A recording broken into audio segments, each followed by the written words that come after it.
and most welcome in my YouTube channel named Nursing Discussion Medical Center. Nursing Discussion is a free online classes portal and our main focus is to make nursing easy.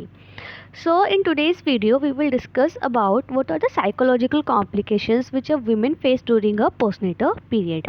So आज की video में हम देखने वाले हैं कि क्या क्या साइकोलॉजिकल कॉम्प्लिकेशंस होते हैं जो कि एक पोस्टनेटल वीमेन जो है अपने after the birth of the baby जो है उनसे जो है फील करती है या फिर उससे सफ़र करती है. सो यहाँ पर एक वर्ड है डेट इज़ साइकोलॉजिकल. सो अगर हम इस वर्ड से समझे इसका मतलब क्या होता है तो साइकोलॉजिकल अगर हम मोटा मोटा देखते हैं तो it is something which is related to our mind, यानी कि माइंड से रिलेटेड ये कुछ है, यानी कि जो पर्सन है उसकी साइकोलॉजी से रिलेटेड ये वर्ड लिया गया है. यहाँ पे वर्ड एक और यूज़ हुआ है डेट इज़ पोस्टनेटल. तो आपने पढ़ा होगा कि एंटीनेटल, इंट्रानेटल और आपका पोस्टनेटल. सो अगर हम बात करें एंटीनेटल की तो एंटीनेटल हम वर्ड कब यूज़ करते हैं? एंटीनेटल वर्ड हम यूज़ करते हैं before delivery of the baby. Intranatal word हम यूज़ करते हैं during the delivery and postnatal word जो है इसको हम यूज़ करते हैं after delivery of the baby. जब बच्चे की डिलीवरी हो जाती है तो उसके बाद हम जो है इसको वर्ड को यूज़ करते हैं. सो यहाँ पर है हमारा जो topic that is psychological complications. इसका मतलब है कि जो मदर है वो क्या क्या साइकोलॉजिकल कॉम्प्लिकेशंस को फील करती है after delivery of the baby. So चलिए हम वन बाय वन सभी कॉम्प्लिकेशंस को समझने की कोशिश करते हैं. Psychological complication types.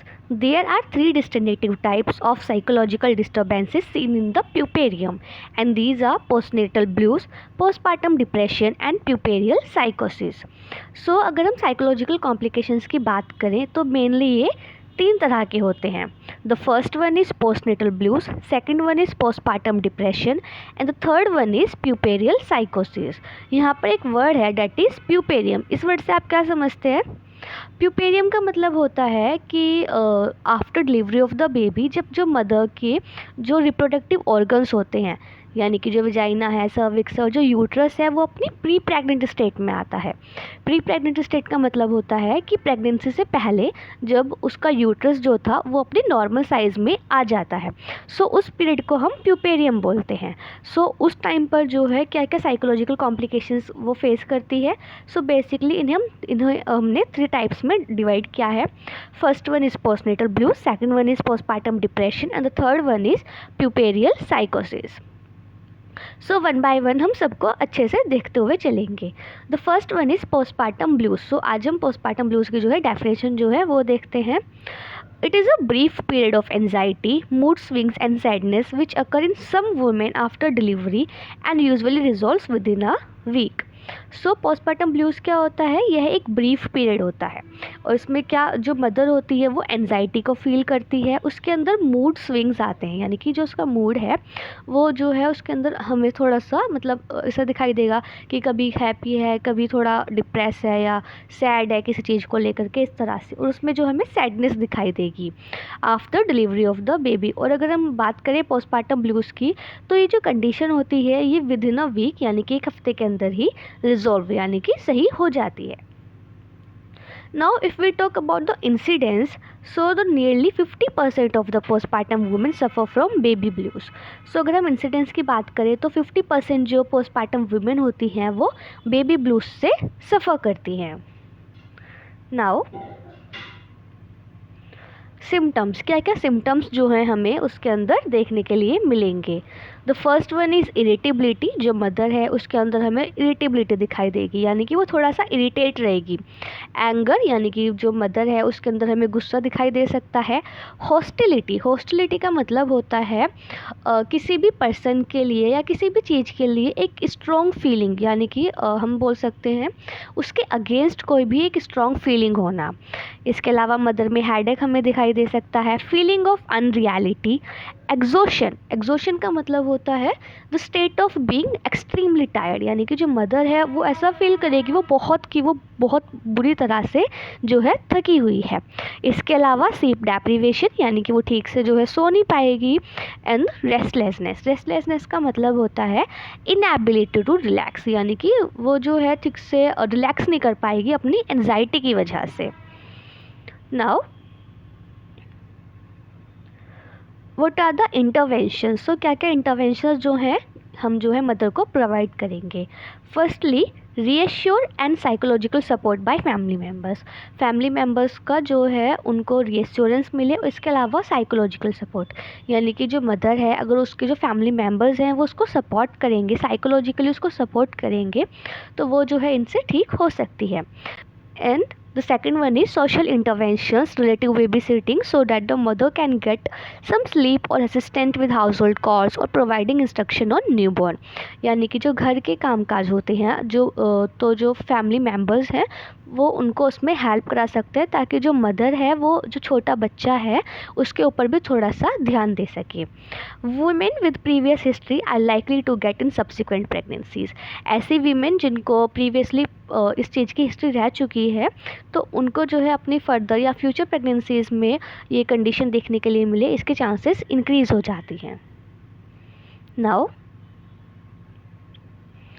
The second one is postpartum depression. So अभी हमने देखा था पोस्टनेटल ब्लूज, अब हम बात कर रहे हैं पोस्टपार्टम डिप्रेशन की। सो फर्स्टली हम इसकी डेफिनेशन देखेंगे। पोस्टपार्टम डिप्रेशन और पोस्टनेटल डिप्रेशन में seems like baby blues at first.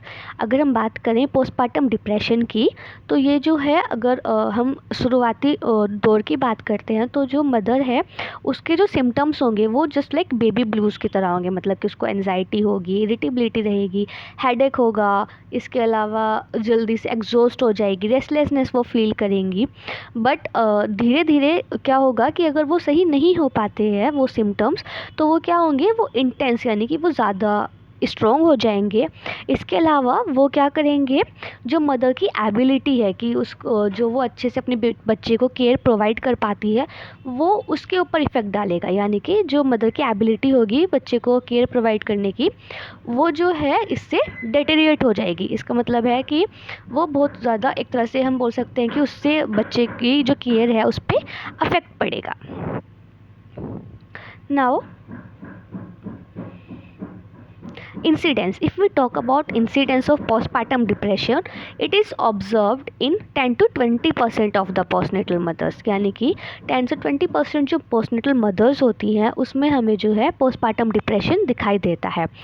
And the risk of recurrence is high, और जो रीअकरेंस की रिस्क होती है वो हाई होती है 50 से 100%, यानी कि जो उनकी फ्यूचर प्रेगनेंसी है उसमें जो रिस्क होती है कि मदर को पोस्टपार्टम डिप्रेशन हो वो इसमें ज़्यादा होती है 50 से 100%। Now let's see what are the contributing factors in postpartum depression. The first one is experiencing stress, यानी कि अगर मदर जो है वो कोई स्ट्रेस को जो है एक्सपीरियंस कर रही है तो जो मदर है उसको जो है पोस्टपार्टम डिप्रेशन हो सकता है। And the specific cause of this it is unknown, अगर हम बात करें स्पेसिफिक कॉज की तो ये जो है अननोन है।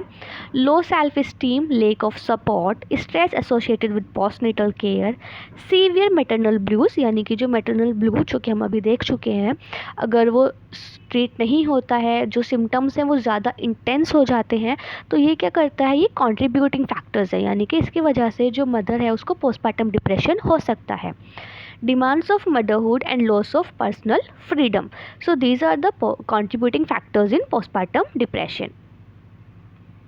Now what are the symptoms या फिर क्लिनिकल मैनिफेस्टेशंस जो हैं वो क्या होंगे पोस्टपार्टम डिप्रेशन में। The first one is loss of energy, जो मदर है वो ऐसा फील करेगी कि उसके अंदर एनर्जी नहीं है, मतलब वो टायर्ड एक तरह से अपने आप को फील करेगी। Loss of appetite, insomnia, social withdrawal का मतलब होता है कि वो जो है अकेले रहना ज़्यादा पसंद करेगी in spite of living with the society, यानी कि वो ज़्यादा मेंबर्स के साथ जो है ऐसे बात नहीं करेगी, अकेले अकेले रहना जो है ज़्यादा पसंद करेगी। इरिटेबिलिटी, मदर जो है वो थोड़ा सा इरिटेट फील करेगी।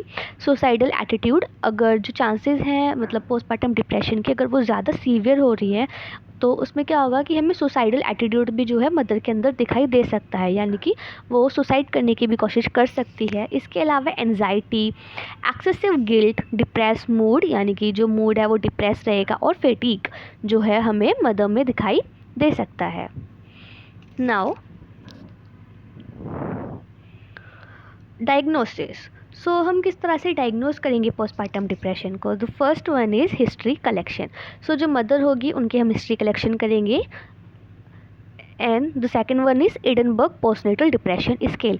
सो जो ये एडनबर्ग पोस्टनेटल डिप्रेशन स्केल होता है, इसके अंदर क्या होता है, इसमें एक सेट ऑफ क्वेश्चनर होता है, यानी कि जिस तरह से आपने पढ़ा होगा जीसीएस में क्या होता है कि हम पर्टिकुलरली देखते हैं ना कि जैसे आई रिस्पॉन्स कितना है, वर्बल रिस्पॉन्स कितना है, या फिर मोटर रिस्पॉन्स कितना है पेशेंट का। तो इसमें भी हम इसी तरह से इसमें एक पर्टिकुलरली 10 आइटम्स का क्वेश्चनर होता है। उसमें जो है हम देखते हैं मदर को कि उसके अंदर क्या क्या जो है सिम्टम्स हैं, और हम मदर से क्वेश्चंस पूछते हैं कि वो कैसा फील कर रही हैं, और उसके बेसिस पे हम असेस करते हैं कि जो मदर है उनको कौन से लेवल का पोस्टपार्टम डिप्रेशन है। इसके अलावा medical history, perform physical examination and lab test. Physical examination lab test से भी जो है हम कंफर्म कर सकते हैं। Now what is the management of postpartum depression? Early detection and initiation of appropriate treatment brings best prognosis. ये तो आपने पढ़ा ही होगा कि मतलब prevention is better than cure. So हम क्या करते हैं कि अगर हम अर्ली किसी भी डिज़ीज़ को जो है वो डिटेक्ट कर लेते हैं, या फिर उसका जो है पहले ही ट्रीटमेंट लेना स्टार्ट कर देते हैं, तो उससे क्या होता है कि जो चांसेस होती है प्रोग्नोसिस की वो ज़्यादा बेस्ट हो जाती हैं। Less severe cases can be treated with mild sedation और एंटी डिप्रेसेंट। अगर जो लेस सीवियर केसेस हैं, अगर हम उनको माइल्ड सेडेशन से या फिर एंटी डिप्रेसेंट मेडिकेशन से ट्रीट करना चाहें तो उससे जो है हो सकता है। इसके अलावा काउंसलिंग, जो मदर है उसको हमें काउंसलिंग प्रोवाइड करनी होगी ताकि जो चांसेस हैं पोस्टपार्टम डिप्रेशन के वो जो है कम हो जाए। और बेहद इससे क्या होता है, काउंसलिंग से जो है एक साइकोलॉजिकल सपोर्ट भी जो है मदर को मिलता है, और जो चांसेस होते हैं वो खुद ब खुद भी कम हो जाते हैं। Involvement of spouse and other family members, अगर जो हस्बैंड है या फिर जो अदर फैमिली मेम्बर्स हैं अगर वो मदर को सपोर्ट करते हैं तो इसके वजह से भी जो है क्या हो सकता है कि जो चांसेस हैं वो रिड्यूस हो जाएंगे। मोर सीवियर केसेस में जो एडमिशन होता है वो नेसेसरी होता है। And breast feeding also can be given to baby. Postpartum depression में जो मदर है वो ब्रेस्ट फीडिंग अपने बच्चे को करा सकती है। Now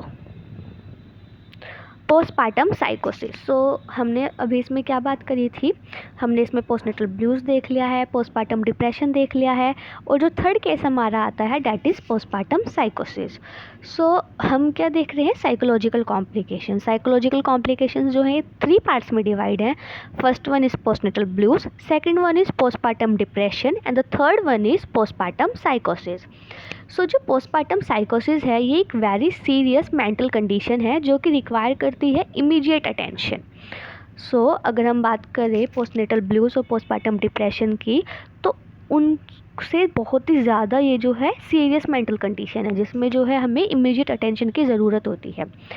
Postpartum psychosis is also one of the rarest, usually described as a period when a woman loses touch with the reality, and the disorders occur in women who have recently given birth. जो postpartum साइकोसिस है ये बहुत ही ज़्यादा एक serious mental condition है और इसमें हमें इमीडिएट मेडिकल अटेंशन की ज़रूरत होती है। इसके अलावा पोस्टपार्टम साइकोसिस जो है ये एक रेयरेस्ट कंडीशन है, और ये इसमें क्या होता है कि जो वुमेन होती है वो जो टच सेंसेशन होता है ना, यानी कि मतलब जो हम टच करके फील करते हैं वो उसको जो है लूज़ कर देती है।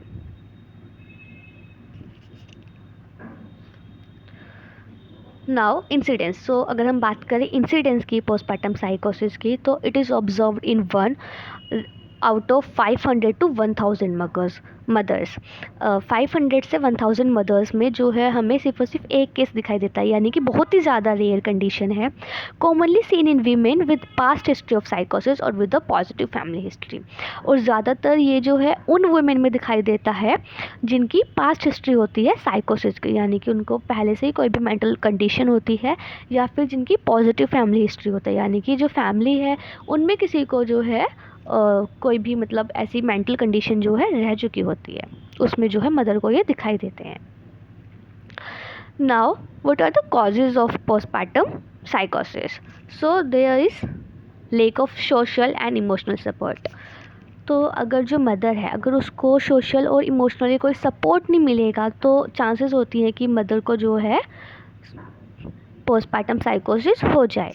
लो sense of self esteem due to a women postpartum appearance feeling inadequate as a mother. अगर मदर के अंदर लो सेल्फ स्टीम है तो उसके वजह से भी जो मदर है वो क्या फील कर सकती है, इनएडवोकेट। फीलिंग आइसोलेटेड एंड अलोन, यानी कि अगर फैमिली मेम्बर्स हैं या फिर जो हस्बैंड है वो बात नहीं करते हैं या फिर मतलब एक तरह से अपने अपने में लगे रहते हैं, या फिर उसको जो है ऐसा फील होता है कि वो आइसोलेटेड है या वो सबसे अलग है, कोई उसको पसंद नहीं करता है, तो इससे क्या होता है कि जो मदर है वो उसकी साइकोलॉजी पर जो है इससे असर पड़ सकता है। इसके अलावा फाइनेंशियल प्रॉब्लम्स की वजह से भी जो मदर है वो स्ट्रेस ले सकती हैं। एंड मेजर लाइफ चेंजेस जैसे कि हम बोल सकते हैं कि अगर कोई लविंग पर्सन है उनका, या फिर को जैसे कि जस्ट फॉर एग्जांपल अगर उनका हस्बैंड है, अगर उनकी डेथ हो चुकी है, सो वो उसके वजह से भी जो है पैनिक अटैक में जा सकती है, जिसकी वजह से उनको क्या हो सकता है, उनको जो है प्यूपेरियल साइकोसिस जो है कॉज हो सकता है। Now what are the signs of postpartum साइकोसिस। तो क्या क्या साइंस जो है हमें मदर के अंदर दिखाई देंगे। हेल्यूसिनेशन जो है हमें मदर के अंदर दिखाई देगा। इसके अलावा डिल्यूजन, इलॉजिकल थॉट्स, यानी कि जो मदर है वो इलॉजिकल थॉट्स के बारे में बात करेगी। इंसोम्निया, रिफ्यूजिंग टू ईट, यानी कि वो खाना खाने से मना कर देगी। Extreme feeling of anxiety and agitation, जो मदर है उसको जो है एक एक्सट्रीम फीलिंग होगी एंजाइटी और एजिटेशन की। पीरियड्स ऑफ डेलीरियम और मैनिया, जो मदर है उसको जो है डेलीरियम या फिर मैनिया के जो पीरियड्स हैं वो आ सकते हैं। डेलीरियम जो है अगर हम बात करें तो एक तरह से हम बोल सकते हैं क्लाउडेड कॉन्शियसनेस। इसमें क्या होगा कि जो मदर है वो कभी तो क्या करेगी कि उसके मतलब एक तरह से आप बोल सकते हो कि उसकी आंखों के आगे बादल आ जाना। अगर हम कोई एग्जांपल लेते हैं कि कोई पर्सन है और उसका एक्सीडेंट हो गया है, तो एक्सीडेंट होने के बाद क्या होगा कि वो हॉस्पिटल जाएगा, वहाँ पे वो जो है उसके पेरेंट्स भी आते हैं, तो वो क्या करता है कि वो अपने पेरेंट्स को रिकॉग्नाइज़ करने से मना कर देता है। वो बोलता है कि मैं इन्हें नहीं जानता, लेकिन वही थोड़ी देर बाद में वो उसको याद आ जाते हैं कि इसी के पेरेंट्स हैं, और फिर बाद में वो क्या होता है, भूल जाता है। तो वो कब भूलता है, जब उसकी आंखों के आगे बादल आ जाते हैं। तो जो डिलीरियम है इसको हम क्लाउडेड कॉन्शियसनेस भी बोलते हैं। इसके अलावा हमें क्या दिखाई देगा, सुसाइडल और homicidal thoughts.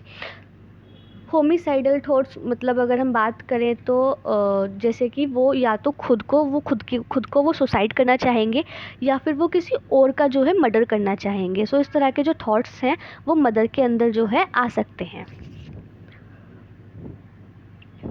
Now treatment principles. सो क्या क्या ट्रीटमेंट प्रिंसिपल्स होंगे पोस्टपार्टम साइकोसिस को ट्रीट करने के लिए।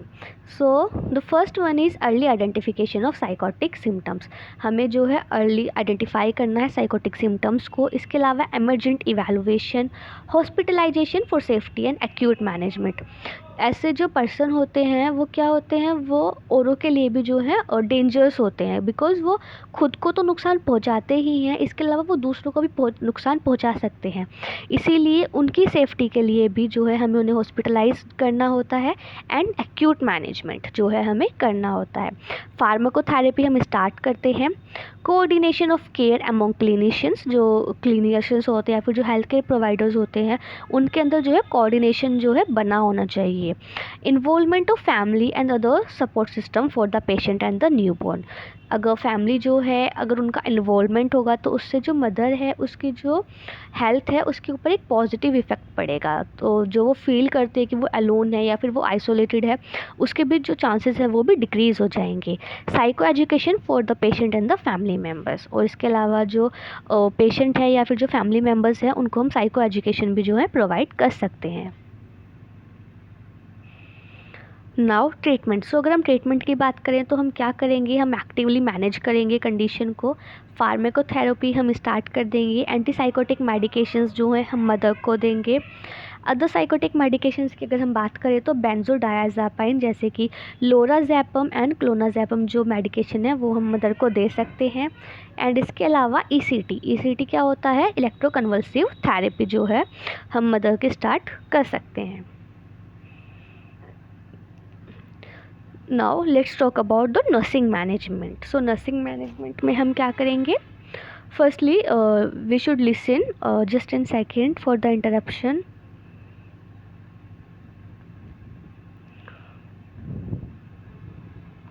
या नर्सिंग मैनेजमेंट। सो नर्सिंग मैनेजमेंट में हम क्या करेंगे, हम लिसन करेंगे to the mother regarding her adjustment to role of mother and observe for any clinical manifestation suggesting depression.